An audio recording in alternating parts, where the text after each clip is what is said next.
صدری ویسر لی امری واحلل عقدۃ من لسانی یفقهوا قولی واجعل لي وزیرا من اہلی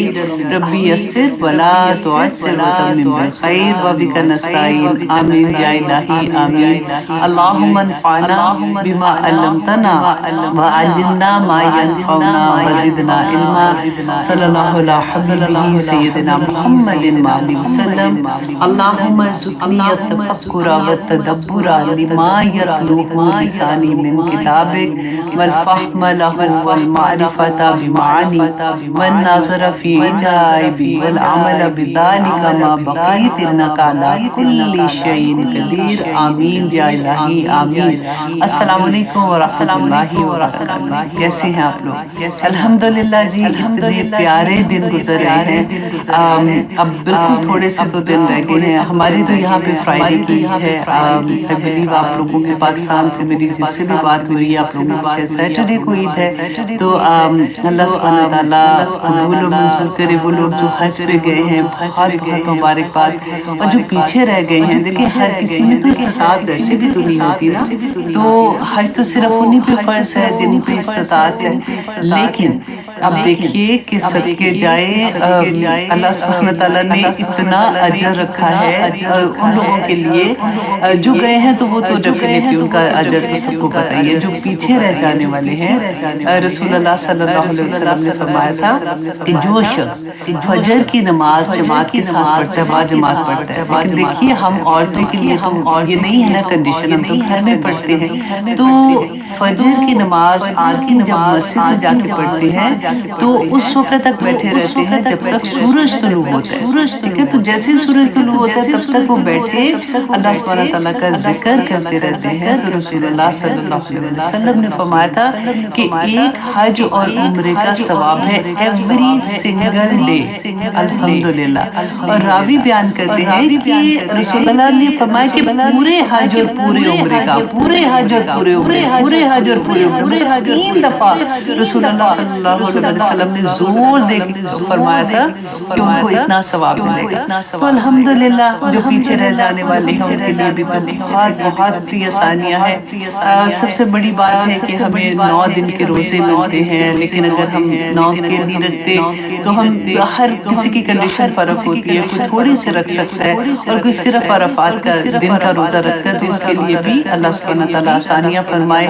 آمین ثم آمین و قبول و منظور کرے، کیونکہ پچھلے سال اور آنے والے سال کے گناہ کا کفارہ بن جائے گا انشاءاللہ۔ اللہ سبحانہ تعالیٰ جی ہم سب کا آپ مجھے اپنی دعاؤں میں ضرور یاد رکھیے گا، میں بھی آپ لوگوں کو اپنے تمام اسٹوڈنٹ کو سننے والوں کو اپنی دعاؤں میں یاد رکھتی ہوں۔ اللہ سبحانہ تعالیٰ ہماری محنتوں کو، وہی بات ہے کہ اللہ سبحانہ تعالیٰ نے تو دیکھنا ہے نا کہ ہماری نیتیں کیا ہیں، اور قبول و منظور کرے۔ آج کی کلاس تھوڑی لمبی ہو جائے گی، اگر آپ کو نیند آئے گی تو بستر میں اس کی کلاس سنتے رہیے گا، کیونکہ میرا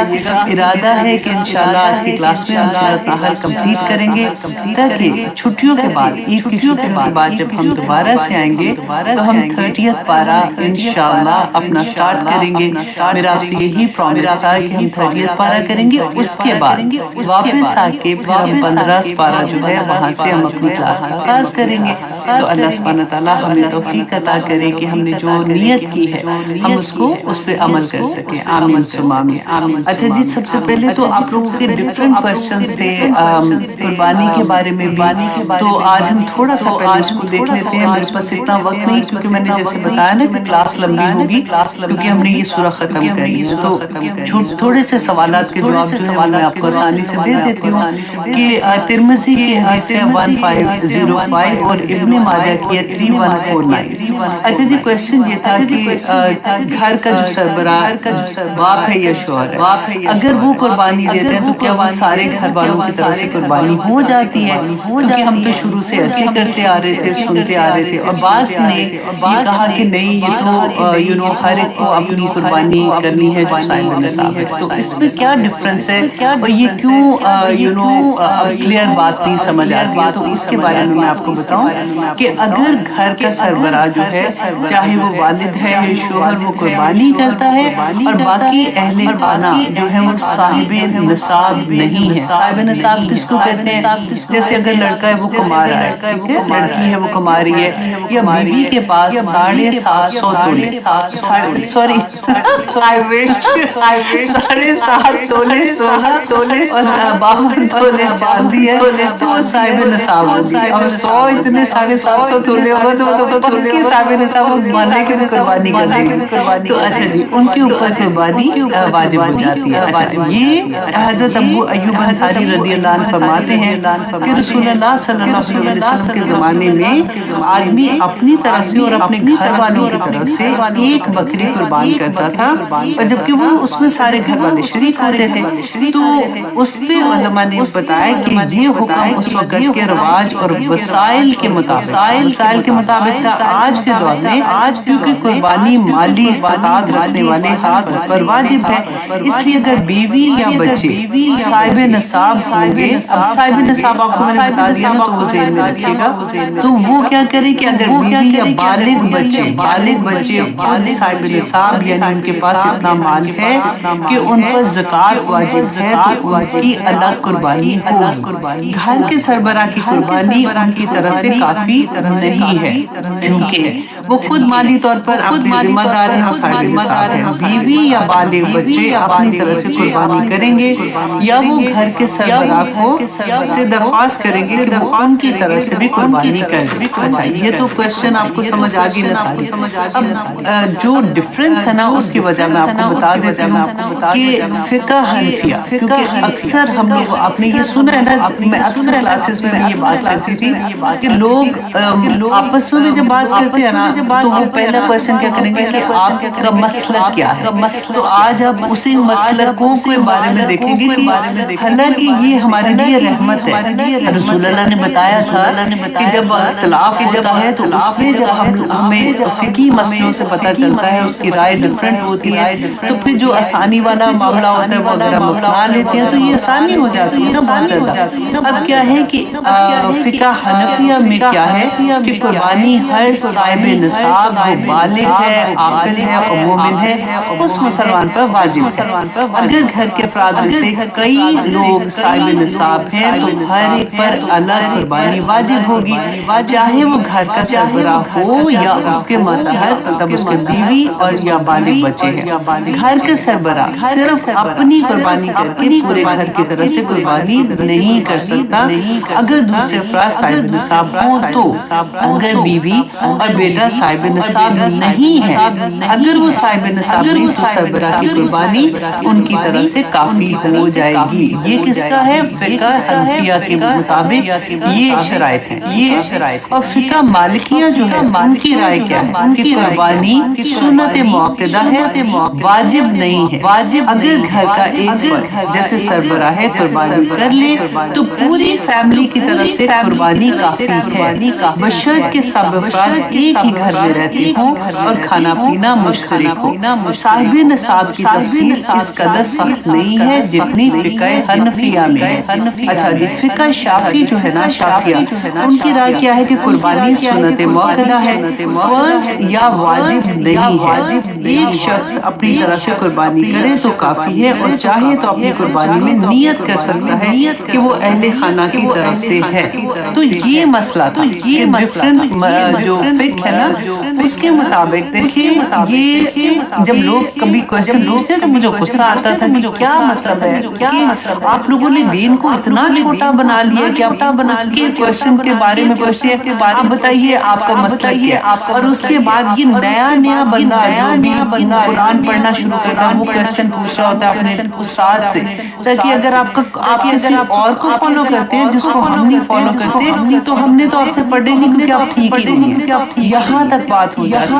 لیکن میں ہمیشہ یہ کہتی ہوں ان کا بھی قصور نہیں ہے. وہ جس جگہ پہ بڑے ہوتے ہیں نا جن گھروں کے طریقے بھی فرق ہوتے ہیں جن گھروں میں وہ بڑے ہوتے ہیں انہوں نے وہی اپنایا ہوتا ہے اور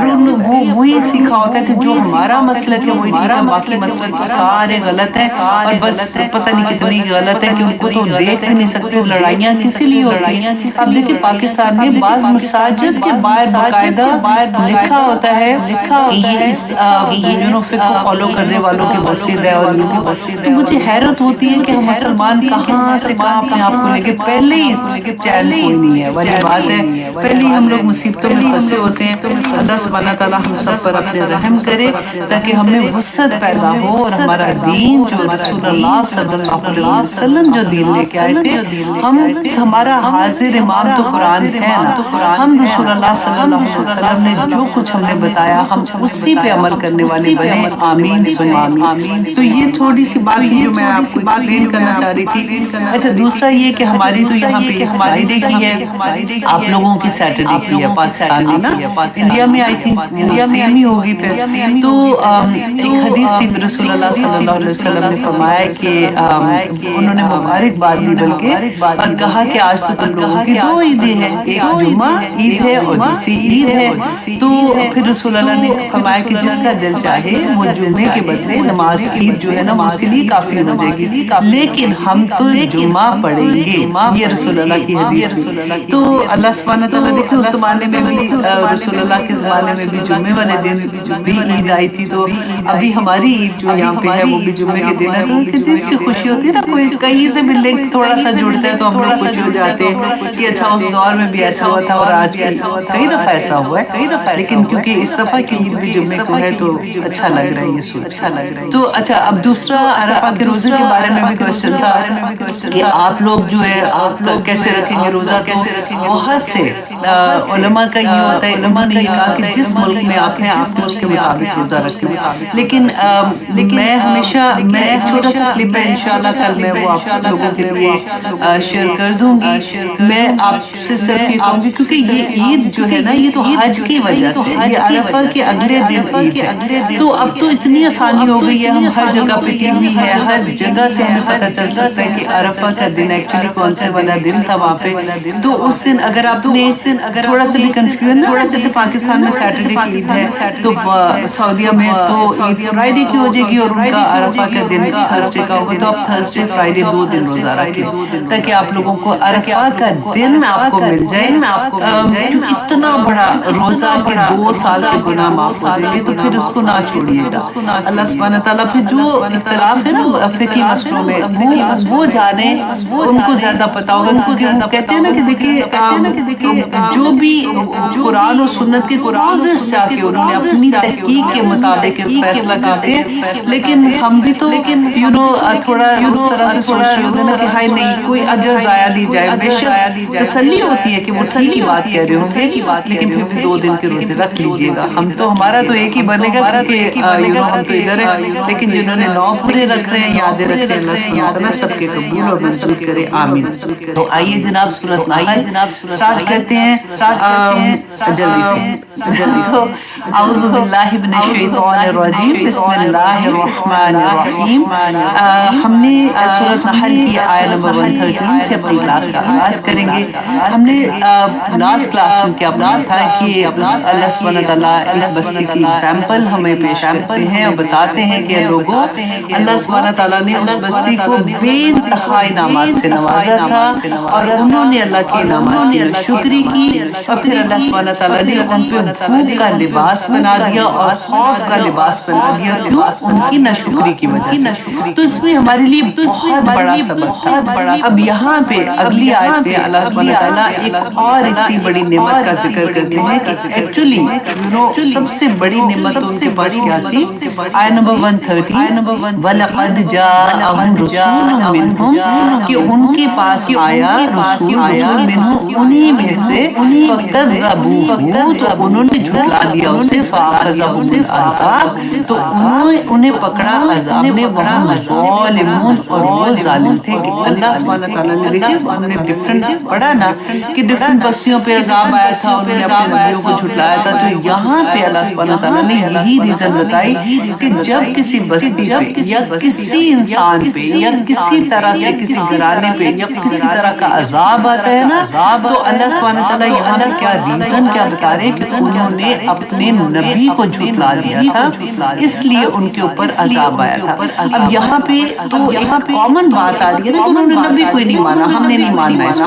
لیکن آپ یہ دیکھیے کہ نبی کو ماننا لیکن اس کی بات کو نہ ماننا، اس کے احکامات کو نہ ماننا، وہ نہ ماننے کے برابر ہی ہے، وہ کسی نہ کسی لیول پہ اللہ کے غضب میں تو انسان آ ہی جاتا ہے نا۔ تو جب اللہ سبحانہ تعالیٰ فرماتے وَهُمْ ظَالِمُونَ تو وہ ظالم تھے، کیونکہ قرآن اتنا کلیئر کٹ بات کر رہا ہوتا ہے اور کبھی یہ لگتا ہے کہ او مائی گاڈ ہم سوچتے وہ بستی کی بات ہے، وہ ملک کی بات ہے، وہاں پہ یہ ہوا، وہ ملک کام کرتے ہمارے اپنا ایک گھر ہوتا ہے، ہسبینڈ وائف، وہ 3-4 بچوں والا گھر ہوتا ہے یا جو بھی جتنے بھی بچے ہیں، تو ادھر وہ بات آ جاتی ہے۔ اچھا ان سے بھی نکال دو تو اپنی ذات کے اندر وہ بات آ جاتی ہے کہ او مائی گاڈ یہ تو ہمارے لیے اللہ سبحانہ تعالیٰ فرما رہے ہیں کہ ان کے ساتھ ایسے کیا تھا، تو اللہ سبحانہ تعالیٰ اسی وجہ سے کہ وہ اپنے رسولوں کو جھٹلاتے تھے تو ان کے اوپر عذاب آیا تھا۔ سورۃ نحل جو ہے نا، اگر اس کو پڑھنے کے بعد انسان شکر گزار نہ ہو تو پھر اس کا حق کی نہیں ادا ہوگا۔ ہم کتنی آیات سے دیکھ رہے ہیں، بار بار ہم دیکھ رہے ہیں کہ اللہ سبحانہ تعالیٰ کتنی انعامات کرتے ہیں لوگوں پہ جو اللہ کی نعمتوں پہ شکر ادا کرتے ہیں۔ تو اللہ کی نعمتیں کون سی ہیں، اس کی لسٹ آپ بنائیں تو نعمتوں سے ہم بار لگے ہوئے ہیں ہمارے اوپر، اور پھر ہم اللہ کا شکر کیسے ادا کریں۔ آج کی انشاءاللہ آیات میں میں کوشش کروں گی کہ جہاں پہ بھی ایسی آیات آ رہی ہیں اس کو پن پوائنٹ کر سکوں۔ اللہ سبحانہ تعالیٰ آیت نمبر 114 میں فرماتے ہیں فَكُلُوا، تو پس کھاؤ مما رزقکم اللہ، جو رزق دیا اللہ سبحانہ تعالیٰ نے اس میں سے کھاؤ۔ اب یہاں پہ اللہ سبحانہ تعالیٰ نعمتوں کا ذکر کر رہے تھے نا، اور سب سے بڑی نعمت نبی رسول اللہ صلی اللہ علیہ وسلم کی نعمت تھی مسلمانوں پہ، اور اس کے بعد اللہ سبحانہ تعالیٰ نے ایک اور نعمت کا ذکر دیا کہ دیکھو فَكُلُوا، جو رزق میں نے تمہیں دیا اس میں سے کھاؤ،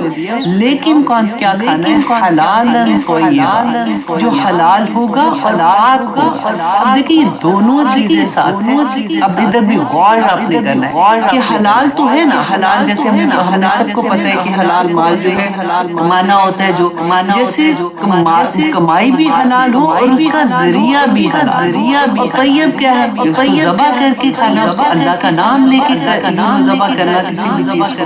اب یہاں پہ تو اللہ سبحانہ تعالیٰ نے کھانے کا ذکر کیا نا، آگے جا کے ڈفرنٹ اور بھی چیزیں آئیں گی۔ تو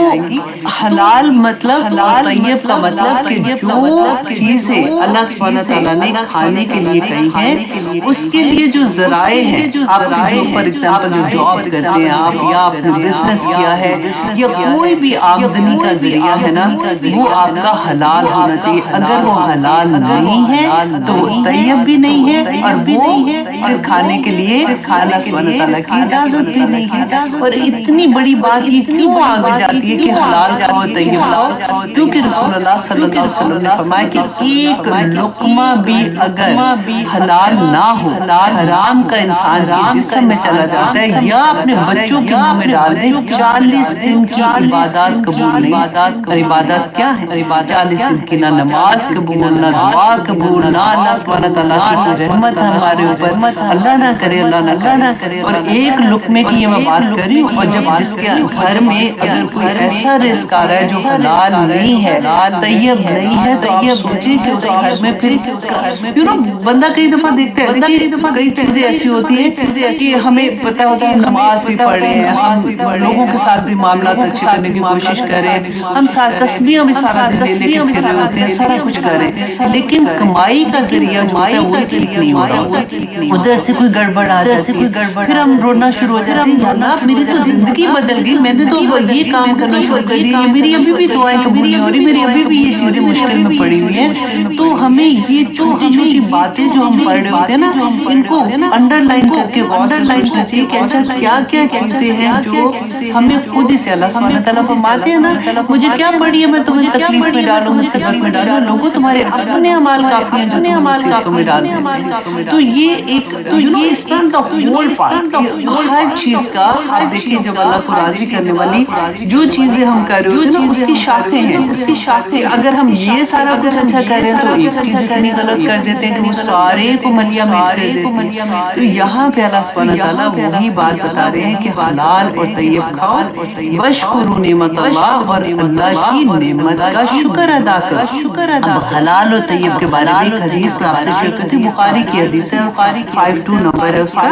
کہ رسول اللہ صلی اللہ علیہ وسلم نے فرمایا کہ حلال بھی واضح ہے اور حرام بھی واضح ہے، اور ان دونوں کے درمیان کچھ چیزیں ایسی ہیں جو شبہ والی ہیں، اور جن کو بہت سے لوگ نہیں جانتے کہ وہ نہیں جانتے یہ حرام ہے. ہماری زندگی میں بہت دفعہ ایسی چیزیں آتی ہیں. تو پھر ہم کیا کریں؟ تو پھر اگر ہمارے کہیں پہ بھی رسول اللہ نے دیکھی قصور بتا دیا کہ کہیں پہ آپ کو تھوڑا سا بھی شک ہو کہ یہ پتہ نہیں حلال ہے یا حرام ہے، تو پھر میں کیا کروں؟ شک تو آ گیا نا. تو رسول اللہ نے فرمایا تھا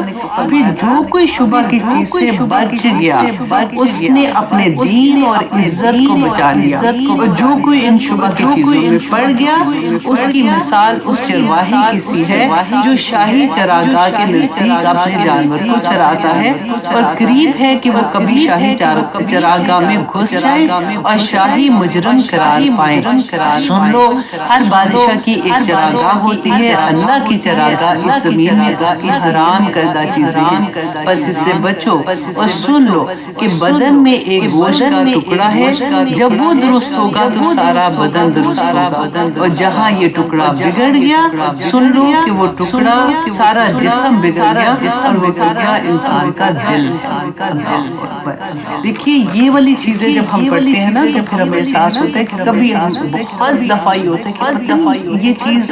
ٹھیک ہے کہ نہیں. جیسے بعض چیزیں مکروہ ہوتی ہیں، جیسے ہم شرم کھاتے ہیں، رائٹ؟ تو بہت سی چیزیں ایسی ہوتی ہیں یا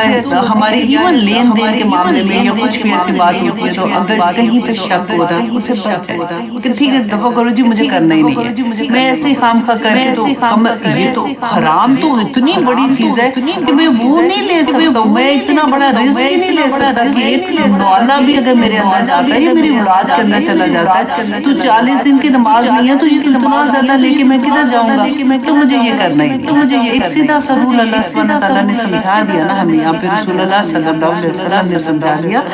اب آگے دیکھیے اللہ سبحانہ تعالیٰ فرماتے ہیں وَاشْكُرُوا نِعْمَتَ اللَّهِ کہ اللہ کی نعمت کا شکر ادا کرو. ان کنتم ایاہ تعبدون اگر تم صرف اسی کی عبادت کرتے ہو.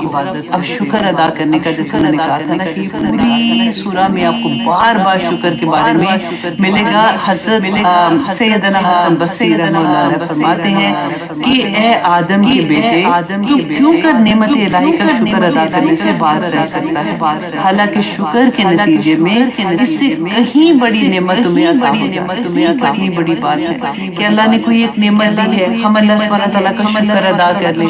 اور اس کے بعد اللہ سبحانہ تعالیٰ کا وعدہ ہے کہ وہ اس سے بڑی نعمت عطا کریں گے. تو یہی بات انہوں نے کہی کہ کیسے تو کیسا انسان ہے کہ جب تجھے کوئی نعمت ملتی تو شکر نہ ادا کرے، جبکہ تجھے پتا ہے کہ اس سے بڑی نعمت مل جائے گی، تاکہ اس سے بڑی اچھا لہٰذا تو ہمیشہ ہر نعمت کا شکر ادا کرتا رہے تاکہ اس سے بڑی نعمت کی مل جائے. سورۃ ابراہیم میں اللہ سبحانہ تعالیٰ نے فرمایا تھا نا لَئِن شَكَرْتُمْ لَأَزِيدَنَّكُمْ کہ اگر تم اللہ میرا شکر ادا کرو تو میں تمہیں اور زیادہ عطا کروں. اور پھر وَلَئِن كَفَرْتُمْ اگر تم نے ناشکری کی إِنَّ عَذَابِي لَشَدِيدٌ پڑھے ہیں نا ابھی تک کہ اللہ سبحانہ تعالیٰ کا عذاب کیسے آتا ہے. جو ناشکرے ہوتے ہیں نا ان پہ پھر اللہ کا عذاب آ جاتا ہے. اللہ سبحانہ تعالیٰ دیکھیے پھر میں وہی کہوں کہ یہ کھانے پینے کی بات ہے. پھر آگے جا کے ہم سورت پڑھیں گے، ہم سورت آل اعراف تو پڑھ چکے ہیں نا، جس میں اللہ سبحانہ تعالیٰ نے ریگولر زندگی میں جو چیزیں کے بارے میں کہا کہ یہ حرام ہے ان کے پاس نہ جانا. کتنی دفعہ میں آپ کو سمجھا چکی نا وہ والی بھی آیا کہ اللہ سبحانہ تعالیٰ نے اس کے بارے میں یہ کہا تھا کہ انما حرم ربی الفواحش ما ظہر منها وما بطن. وہ آئے گی آگے بھی میں آپ کو ڈیٹیل تھوڑی سی جیسا ریمائنڈرز آپ نے پہلے بھی پڑھا ہے. تو دیکھیں شکر کے لیے نا اگر آپ اپنی ذات نہیں دیکھنا، میری آنکھیں، میرا کان، میرے ہاتھ، میری زبان، میرے پاؤں، ہر چیز چھوٹی چھوٹی نعمتوں کو اچھا میں ان کا شکر کیسے ادا کروں؟ ہم اتنی نعمتیں ہیں کہ ہم ساروں کا شکر نہیں ادا کر سکتے، لیکن میں ایٹ لیسٹ کوشش تو کر سکتی ہوں نا. تو میری آنکھوں کا شکر کیا ہے کہ جس نے دی ہے، اس اللہ سبحانہ تعالیٰ نے جس چیز سے منع کیا ہے میری آنکھیں وہ چیز نہ دیکھیں، جو بات سننے سے منع کیا میں وہ باتیں نہ سنوں، جو بات کہنے سے منع کیا میری زبان وہ ادا نہ کرے. یہ شکر ہے. وہ جگہ جہاں پہ اللہ نے جانے سے منع کیا میرے پاؤں اس جگہ پہ نہ جائیں، یہ اللہ کا شکر ہے. اللہ سبحانہ تعالیٰ ہمیں توفیق عطا کرے کرے کہ ہم شکر کی وسعتوں کو سمجھ سکیں. آمین ثم آمین. پھر دیکھیے کہ ابلیس اس کو یہ پتا تھا کہ شکر اتنی بڑی نعمت ہے. اگر آدم کو یہ پتا چل گیا کہ اس کی کتنی برکات ہے تو وہ تو پتہ نہیں کیا کچھ حاصل کر لے گا. تو اس نے اسی پہ وار کیا. اس نے دیکھیے سورت یہ تھا سورت الاعراف میں کہ ابلیس نے کہا نا کہ ہم نے یہ پڑھا تھا کہ میں دائیں سے آؤں گا، بائیں سے آؤں گا، آگے سے آؤں گا، پیچھے سے آؤں گا. اسی آیات کا اگلا سینٹنس پتہ ہے کیا کہا تھا ابلیس نے کہ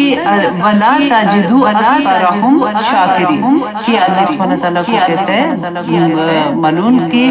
تو نہیں پائے گا اکثر لوگوں کو شکر گزار نہیں پائے. اس نے شکر گزاری کرنی نہیں تھی. اس نے اتنی چیزیں ہمارے سامنے رکھ دی ہیں. دیکھیے میں ہمیشہ یہ کہتی ہوں کہ جب کوئی ایسا کام کرتے ہیں تو دل میں ہوتا ہے کہ اچھا یہ کروں کہ نہیں کروں، یا میرا دل نہیں کر رہا یہ کام کرنے کو، یا بھی یہ عبادت کرنے کو دل نہیں کر رہا. اور آپ جب کریں نا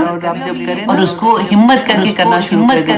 کیونکہ آپ شیطان کو ہرا رہے ہوتے ہیں. تو آپ کی جنگ شیطان سے اپنے نفس کے ساتھ چل رہی ہوتی ہے نا. تو مسکرایا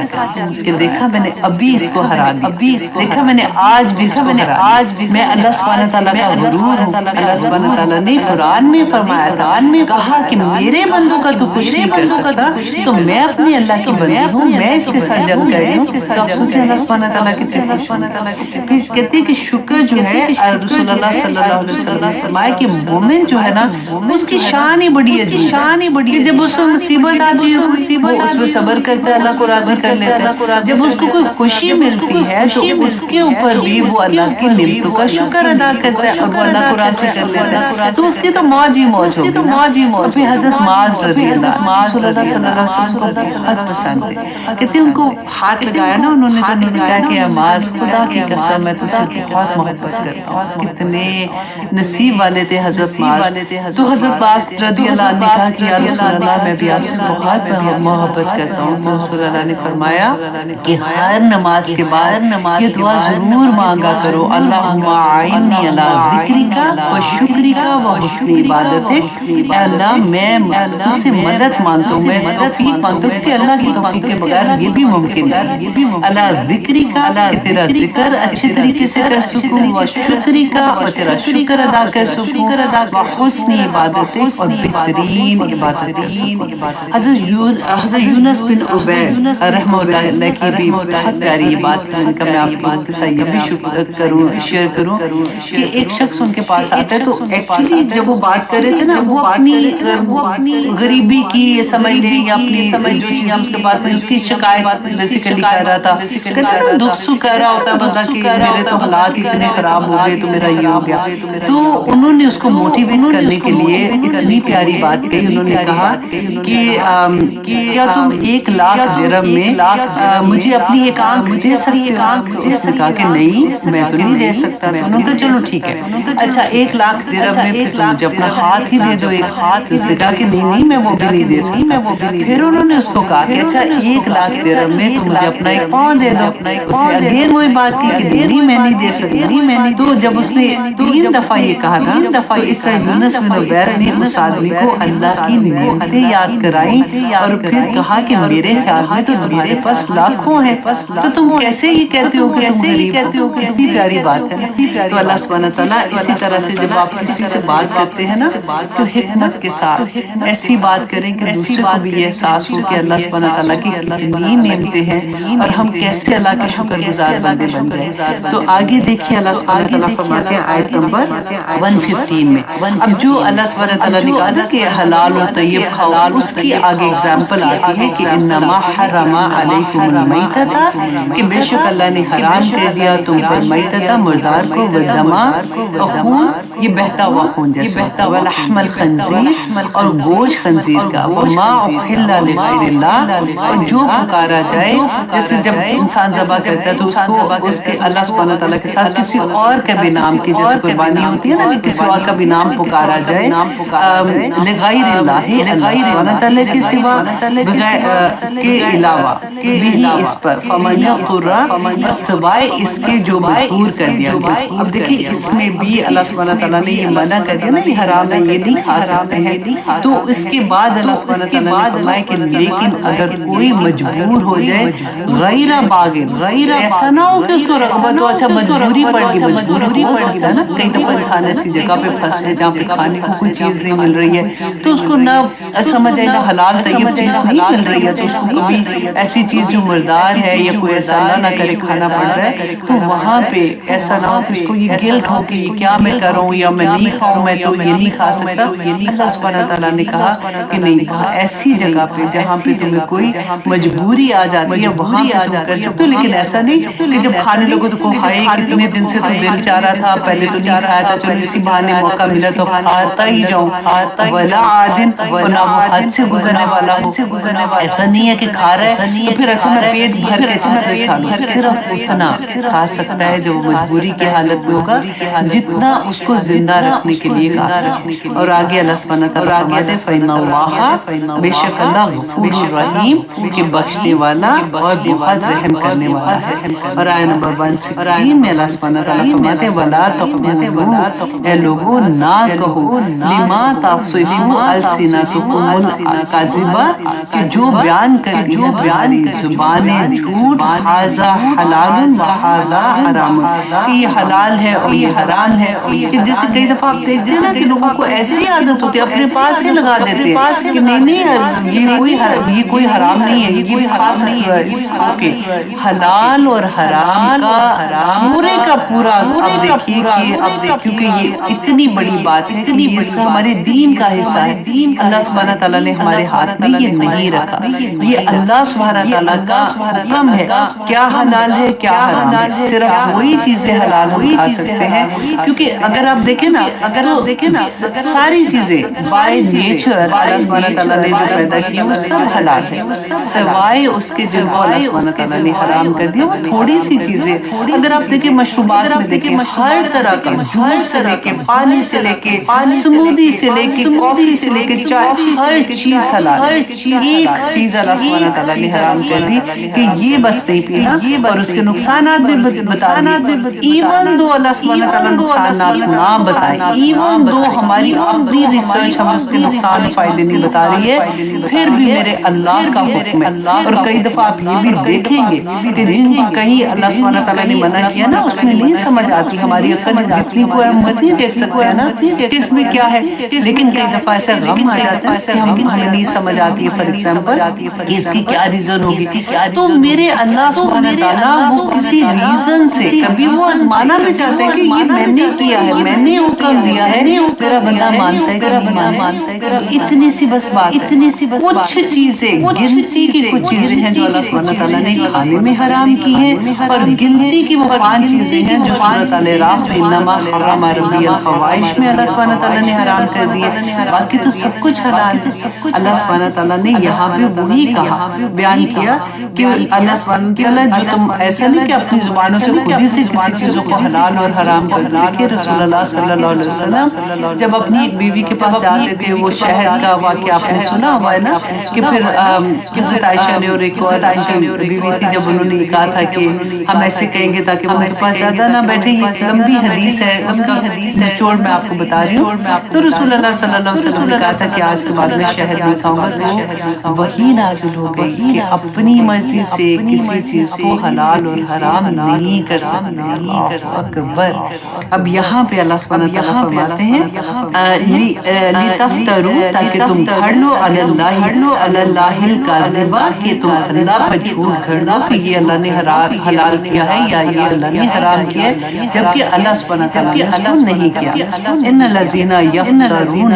بے شک وہ لوگ جو گھڑتے ہیں علی اللہ الکذب اللہ پر جھوٹ لا یفلحون وہ کامیاب ہو ہی نہیں سکتے نہ اس دنیا میں نہ آخرت میں. تو اس لیے بہت سوچ کے بات کیا کریں جب تک آپ کے پاس تحقیق نہیں ہوتی ہے کسی چیز کی کیونکہ حلال بھی بیان ہے حرام بھی بیان ہے. کچھ چیزیں ایسی ہیں جس میں شبہ ہے تو اس کے بارے میں رسول اللہ نے بتا دیا کہ ہمارا عمل کیسا ہونا چاہیے. اپنی زبان سے بغیر تحقیق کے مت کہے کہ نہیں کچھ نہیں ہوتا ایسے تھوڑی ہر چیز میں ہے. اللہ سبحانہ تعالیٰ نے اس کی اجازت دی ہوئی ہے اور پتہ نہیں ہے تو مت بولیے. یہاں پہ یہی بات بیسیکلی اللہ سبحانہ تعالیٰ نے فرمائی ہے کہ جو لا یفلحون کہ وہ فلاح نہیں پاتے. پھر اللہ سبحانہ تعالیٰ نے فرمایا کہ یہ آخر کیوں ایسا کرتے ہیں کہ اگر حلال کو حرام کر دیا فار ایگزامپل اگر آپ نے بینک سے سود لینا ہے تو اس میں بھی ایسی دلیلیں پیش کریں گے. اگر آپ نے بینک میں جاب کرنی ہے، آپ کو پتہ ہے کہ وہ جاب ٹھیک نہیں ہے، پھر بھی آپ ایسی دلیل پیش کریں گے کہ نہیں اس کا تو یہ ریزن، اس کا تو یہ ریزن ہے، اس وجہ سے نہیں کر سکتے ہیں، کر سکتے ہیں. کوئی بھی آپ اور چیز لے لیں. میں نے آپ کو ایک چھوٹی سی ایگزامپل دی ہے. تو اللہ سبحانہ تعالیٰ فرماتے ہیں کیوں حلال کو حرام کریں اور کیوں حرام کو حلال کریں. ریزن کیا ہے؟ متاعن قلیل، کہ تھوڑے سے فائدے کے لیے، دنیاوی تھوڑے سے فائدوں کے لیے یہ اتنا بڑا ظلم کرتے ہیں اور اتنی بڑی گناہ اپنے سر کے اوپر لے لیتے ہیں اور دنیا میں بھی خوار ہوتے ہیں اور آخرت میں بھی خوار ہوتے ہیں. وَلَهُمْ عَذَابٌ عَلِيمٌ، تو ان کے لیے دردناک عذاب ہے جو ایسا دنیاوی فائدے کے لیے حرام کو حلال کریں گے. رسول اللہ صلی اللہ علیہ وسلم نے فرمایا تھا کہ ایک زمانہ آئے گا جب لوگ حرام کو حلال کرنے کے لیے اس کا نام چینج کر دیں، پیارے پیارے سے نام رکھ لیں گے، اس کا لیبل چینج کر دیں. اب لیبل چینج کیسے ہوتا ہے؟ اب آپ دیکھیں کہ ہم اپنے ہی گھروں کے کئی ایسے فنکشن ہوتے ہیں جس میں ہمیں پتا ہے کہ ہم اللہ کی نافرمانیاں کر رہے ہوتے ہیں اور ہم اتنے پیارے پیارے نام دے کے لوگوں کو انوائٹ کرتے ہیں اور انوائٹ بھی اپنے مسلمانوں کو ہی کر رہے ہوتے ہیں اور وہ اتنے ہی فخر سے ادھر جاتے ہیں اور مجبوریاں ایسی بنائیں گے کہ کیا کریں جی، رشتہ داری ہے، سسرال کا معاملہ ہے، خامن ناراض ہو جائے گا، جی بچوں کی خوشیاں اب کیا کریں. آئے گا آگے معاملہ. اللہ سبحانہ تعالیٰ نے ایک ایک چیز کو کہتے ہیں نا کہ سورۃ النحل میں فنش آخر والی جو اسٹیٹمنٹ ہوتی ہے وہاں تک اللہ سبحانہ تعالیٰ نے بات کی کہ جب اللہ کی نعمتوں کا تم ناشکری کرتے ہو، اللہ سبحانہ تعالیٰ تمہاری دعائیں قبول کرتے ہیں. اس کی وجہ سے جب تم خوشیاں مناتے ہو تو تم اللہ کو ناراض کرنے والے کام کرتے ہو، تو تمہارے بہانے جو ہیں اس کی ریزن بھی اللہ نے بتا دی نا، متاع قلیل، کہ دنیا کے تھوڑے سے فائدوں کی خاطر تم ایسے کرتے ہو. اور وَلَهُمْ عَذَابٌ عَلِيمٌ، اور ان کے لیے تو دردناک عذاب ہوگا. وَعَلَى الَّذِينَ،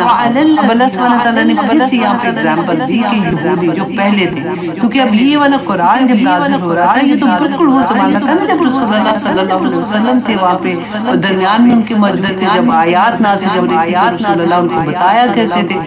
تو اس وقت جو ہم پہلے تھے مسلمان، ہم سے پہلے جو مسلمان تھے نا اپنے وقت کے، اور اللہ سبحانہ تعالیٰ نے ان کی ایگزامپل دی کہ وَعَلَى الَّذِينَ، اور ان لوگوں کے اوپر عادو جو یہودی بن گئے تھے، انہوں نے اپنا نام خود ہی سے یہودی رکھا تھا. حرمنا، حرام کہہ دیا ہم نے، قصصنا علیک من قبل، جو ہم نے اس سے پہلے آپ کو بیان کر دیا. اس سے پہلے آیات میں پڑھ چکے نا کہ ان کے اوپر اللہ سبحانہ تعالیٰ نے کیا حرام کیا تھا کہ چربی، گوشت کی چربی ان کے اوپر حرام کر دی تھی. اور کیوں حرام کی تھی؟ اللہ سبحانہ تعالیٰ نے بیان دیکھا کتنا مشکل کام تھا کہ گوشت کی اتنی سی چربی بھی کیونکہ وہ حرام تھی ان کو پوری نکالنی پڑتی، پوری پھر جا کے وہ کہیں گوشت کھا سکتے تھے. تو اللہ سبحانہ تعالیٰ نے فرمایا کہ یہ اتنا جو مشکل کام تھا، ہم تو سوچنا یہ کتنا مشکل کام ہے، تو اللہ سبحانہ تعالیٰ نے کہا یہ ظلم میں نے نہیں کیا ان کے اوپر، حرام اللہ نے کیا. اور اللہ سبحانہ تعالیٰ کہہ رہے ہیں کہ میں نے ظلم نہیں کیا. وما ظلمناہم ولکن کانوا انفسہم یظلمون، کہ وہ اپنی جانوں پر خود ہی انہوں نے ظلم کیا تھا. تو اللہ سبحانہ تعالیٰ نے کیونکہ وہ نہ شکرے تھے، وہ اللہ کے احکامات نہیں مانتے تھے، اللہ کے حکم نہ ماننا بھی نہ شکری ہے کہ جس رب نے اتنی نعمتیں عطا کی ہیں اسی کی بات نہ مانی جائے. اور ہم اپنے آپ کو رکھ کے دیکھیں کہ ہم جب پک اینڈ چوز کرتے ہیں کہ یہ حکم تو بڑا آسان ہے، یہ ہم کر لیتے ہیں، چلو نماز بھی ہم نے پڑھنا شروع کر دی، چلو تہجد میں بھی الحمدللہ اٹھ جاتے ہیں، اب تو ہم نے قرآن بھی صحیح طرح سے پڑھنے کی کوشش کریں، اب ہم تسبیحات بھی کریں اور ساتھ ساتھ ہم کوئی ایسی چیز جو اللہ کا حکم ہے اور وہاں پہ جا کے ڈنڈی مار دیں یہ کہہ کے کہ جی میں کیا کروں، رشتہ داریاں ہیں، سسرال ناراض ہو جائیں گے تو یہ کریں گے وہ کریں گے. بس اللہ سبحانہ تعالیٰ ہمیں توفیق عطا کرے کہ ہم اصل دین کو سمجھیں. آمین ثم آمین. اللہ سبحانہ تعالیٰ ہمیں کمزور پڑھنے سے بچائے، کیونکہ پتہ ہے شیطان کا وقت اس کو ایگزیکٹلی پتہ ہے کہ کس جگہ پہ آج کے بندے نے کمزور پڑھنا ہے اور اس کی وہی چیز کو ہٹ کرتا ہے اور اس کی کمزوری کو وہ استعمال کرتا ہے اور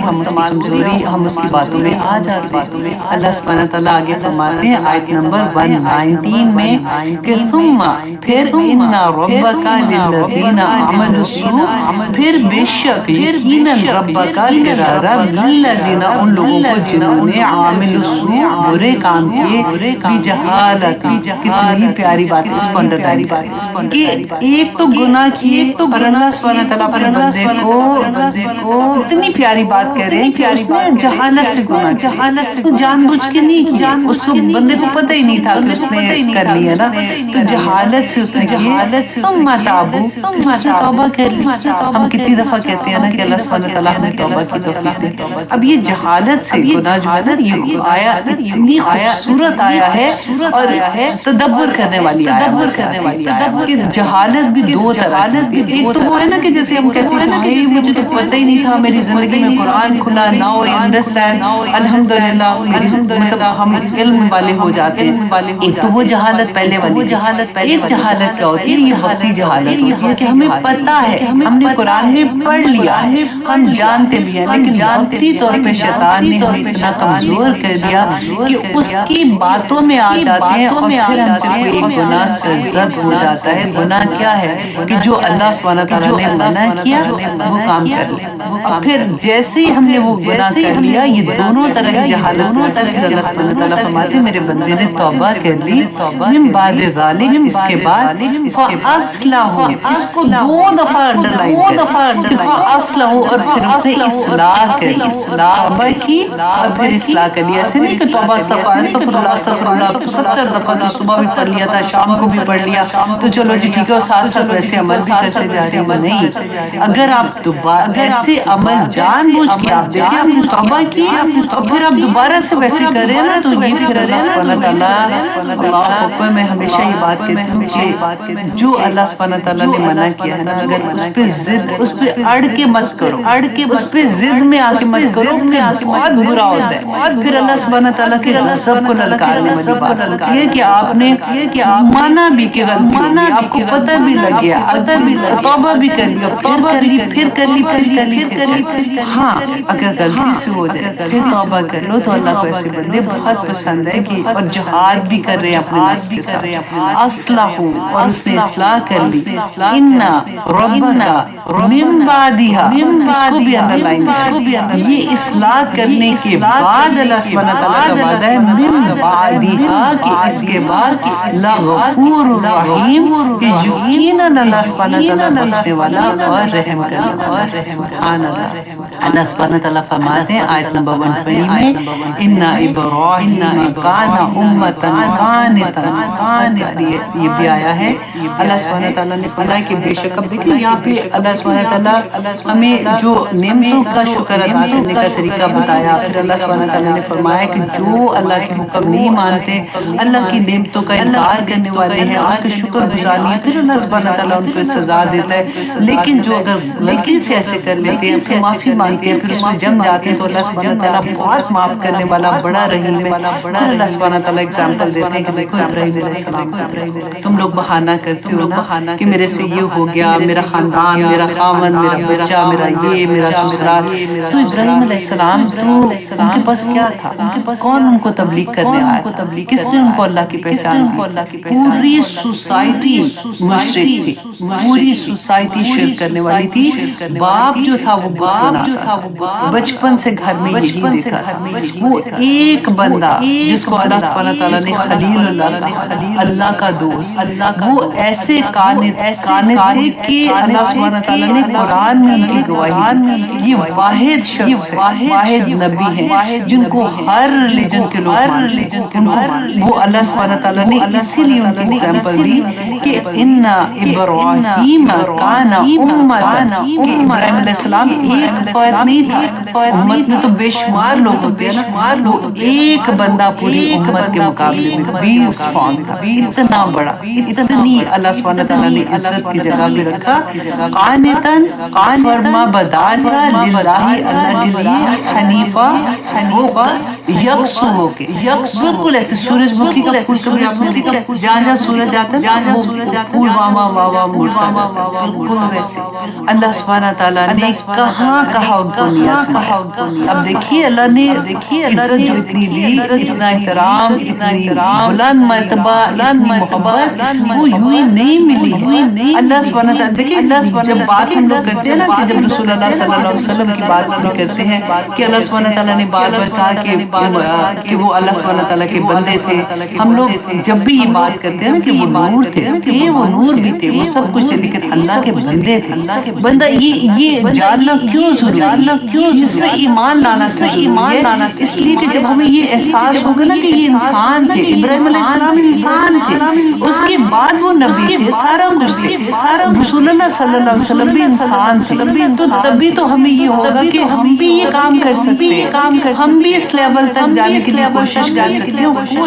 وہ والا لیول پتہ نہیں کیسے ہوگا یا ہوگا کہ نہیں، میں اس کی بات نہیں کر رہی ہوں، لیکن لیسٹ ہم ان کے نقش قدم پہ چلنے کے لیے ہم یہ بہانہ نہیں کریں گے کہ وہ تو کر سکتے تھے، ہم تو نہیں نہ کر سکتے، وہ تو نبی تھے، وہ کر سکتے تھے، ہم نہیں کر سکتے تھے۔ اللہ سبحانہ تعالیٰ نے اس بات کی حکمت کو جانا کہ یہ جتنے بھی نبی تھے، جیسے جو ان کے جو ان کے اخلاق تھے، جو ان کے عمل تھے، جس طرح سے انہوں نے اللہ کو راضی کیا، عبادت کی، دنیا میں بھی کی، ہر فیملی کے ساتھ تھے، ایک ایگزامپل تھی، بیوی بھی، بچے بھی تھے، خاندان بھی تھا، کس طرح سے انہوں نے ابراہیم علیہ السلام کو کس نے آ کے یہ سارا کچھ وہ ایک بندہ پورے لوگوں سے لڑتا رہا۔ ہم نے پہلے پڑھا تھا کہ کس طرح سے بتوں کو انہوں نے توڑا تھا، پھر نمرود نے ان کو آگ میں پھینکنے کا جو سارا ہم نے واقعہ پڑھا، اللہ پہ توکل تھا، کیسے وہ چلے گئے آگ کے اندر، اور اللہ سبحانہ تعالیٰ نے آپ کو حکم دے دیا کہ میرا خلیل آ رہا ہے، بردن و سلام، کہ اللہ سبحانہ تعالیٰ نے کیسے بچا لیا۔ پھر امتحان پڑا، بڑھاپے میں اولاد ملی، اتنی دعاؤں کے ساتھ اولاد ملی، اور وہاں پہ امتحان آ گیا کہ چلو جی چھوٹے گھر اس کو ذبح کر دو۔ کیسے اللہ سبحانہ تعالیٰ نے امتحان لیے ان کے، اور کیسے انہوں نے اللہ سبحانہ تعالیٰ کی ہر بات پہ سمینا باپانا۔ تو یہاں بھی اللہ سبحانہ تعالیٰ ابراہیم علیہ السلام کا ایگزامپل ہمارے لیے دے رہے کہ دیکھو ان کو کہ وہ کیسے کامل تھے، تم بہانے کس چیز کے کر رہے ہو، للہ حنیفا، وہ اپنے رب کے لیے، ان کو پتا تھا کہ ان کا رب تھا، تمہیں بھی پتا لگ گیا ہے اب تم کتنے قانت ہوتے ہو اور کتنے حنیف ہوتے ہو۔ اللہ سبحانہ تعالیٰ فرماتے ہیں وَلَمْ يَكُن مِّنَ الْمُشْرِكِينَ، کہ لوگوں وہ شرک کرنے والے نہیں، کیونکہ ابھی پہلا خطاب تو مشرکین مکہ کے سامنے ہو رہا تھا نا، کیونکہ رسول اللہ صلی اللہ علیہ وسلم یہ مکی دور کی سورہ، تو یہ مشرکین مکہ کہتے تھے کہ ہم ابراہیم علیہ السلام کی مذہب، تو اللہ سبحانہ تعالیٰ کہہ رہے ہیں کہ وہ تو شرک نہیں کرتے تھے، تم کیوں شرک کر رہے ہو؟ اگر دیکھو جو بنا کے بیٹھے ہوتے وہ وسیلہ ہی بناتے، بتوں کو خدا نہیں کہتے، خدا وہ یہ کہتے تھے۔ اللہ سبحانہ تعالیٰ نے قرآن میں فرمایا کہ ان سے پوچھو کہ بارش کون برساتا ہے، کہیں گے اللہ برساتا، ان کو پتہ ہے وہ اللہ کو پہچانتے ہیں، لیکن وہ وسیلے بناتے ہیں کہ اللہ سبحانہ تعالیٰ ان کی وجہ سے اگر یہ اللہ سے دعا کریں گے تو ہمیں ملے گا، ورنہ ہمیں کوئی نہیں ملے گا۔ تو اللہ سبحانہ تعالیٰ نے قرآن میں ہمیں کیا کہا، وَإِذَا سَأَلَكَ عِبَادِي أَنِّي فَإِنِّي قَرِيبٌ، اسی لیے تو اللہ سبحانہ تعالیٰ نے وہ آیا نازل فرما دیا کہ میرا بندہ تو جب بھی مجھے پکارتا ہے میں تیری پکار سنتا ہوں، تجھے ایسے آنے کی ضرورت نہیں ہے، میں تیری شارک سے زیادہ قریب ہوں، میں تمہیں جانتا ہوں، تجھے مسجد میں جانا، تجھے حرم میں جانا، تجھے مدینہ شریف جانا جائے تو بہت اچھی بات ہے، لیکن تو ہر جگہ پہ مجھے پکار، میں تیری پکار ہر جگہ پہ سنتا ہوں، کوئی شرط نہیں ہے اس کی۔ تو یہی اللہ سبحانہ تعالیٰ نے فرمایا کہ وہ تو مشرک نہیں تھے، تو مشرک شاکرن، وہ شکر گزار تھے، لِأَنْعُمِهِ، اور اللہ کی نعمتوں پر اجتباہ تو چن لیا اللہ سبحانہ تعالیٰ نے۔ اب یہاں پہ جو یہ ورڈ ہے نا لِأَنْعُمِهِ، یا قلت کے لیے، مطلب تھوڑے کے لیے آتا کہ کچھ نعمتوں کا اللہ سبحانہ تعالیٰ، تو یہاں پہ ہم کہتے ہیں کہ ابراہیم علیہ السلام کا اللہ سبحانہ تعالیٰ بیان کر رہے ہیں، تو یہ انعُمِهِ کا کیوں لفظ استعمال ہوا؟ کیونکہ آپ دیکھیے کہ کوئی انسان اللہ کی نعمتوں کا شکر ادا کر ہی نہیں سکتا، بس کوشش کر سکتے ہیں نا، سبحان اللہ و بحمدہ عدد خلقہ ورضا نفسہ وزینۃ عرشہ ومداد کلماتہ، ہم کوشش کر کے یہ تو رسول اللہ صلی اللہ علیہ وسلم نے ہمیں یہ ورڈ سکھا دیے تھے نا، جب ہمیں میننگ سمجھ آنے تو پھر تسلی ہوتی ہے کہ اچھا اتنا شکر اس لیول کا شکر یا پاکر میں کرتی ہوں، لیکن اتنی نعمتیں اللہ سبحانہ تعالیٰ کی پھر بھی شکر ادا نہیں ہوتا۔ یہ جیسے ہم کہتے ہیں کہ ایک بہت پیاری دعا ہے، میں ہمیشہ پڑھ رہی ہوتی ہوں کہ اللہم لک الحمد کما ینبغی لجلال وجہک وعظیم سبحانک۔ دیکھیں یہ اتنی پیاری اللہ سبحانہ تعالیٰ کی حمد ہے نا، شکر ہے بیسیکلی، کہ اللہ سبحانہ تعالیٰ کے فرشتے جب یہ دعا لے کے گئے تو اللہ سبحانہ تعالیٰ نے کیا فرمایا تھا کہ اس کو رکھ دو، قیامت کے دن میں اپنے بندے کو اس کا اجر خود ہی عطا کروں۔ تو بہت پیاری پیاری، اگر کبھی دل چاہے نا شکر سے دل بھر جائے تو پھر یہ ایسی دعائیں سجدے میں جا جا کے مانگا، یا پاک پروردگار میں کیسے تیرا شکر ادا کروں، کر ہی نہیں سکتی۔ سانس لینا وہی بات ہے، حضرت داؤد علیہ السلام کا شکر، انہوں نے کہا میں تو ادا ہی نہیں کر سکتا، یا اللہ تیرا شکر میں کیسے ادا کروں، میں کیسے۔ یہاں پہ اب دیکھیے ابھی ٹائم کیا ہے، اللہ اکبر، 10 منٹ ہے، میں نے یہ سورہ ختم کرنی ہے۔ اچھا جی، اللہ سبحانہ تعالیٰ فرماتے ہیں سوری اس کی نعمتوں پر اجتباہو، تو اس نے چن لیا اسے، وہداہو، اور اللہ سبحانہ تعالیٰ نے انہیں کو ہدایت دی، الی صراط مستقیم، سیدھے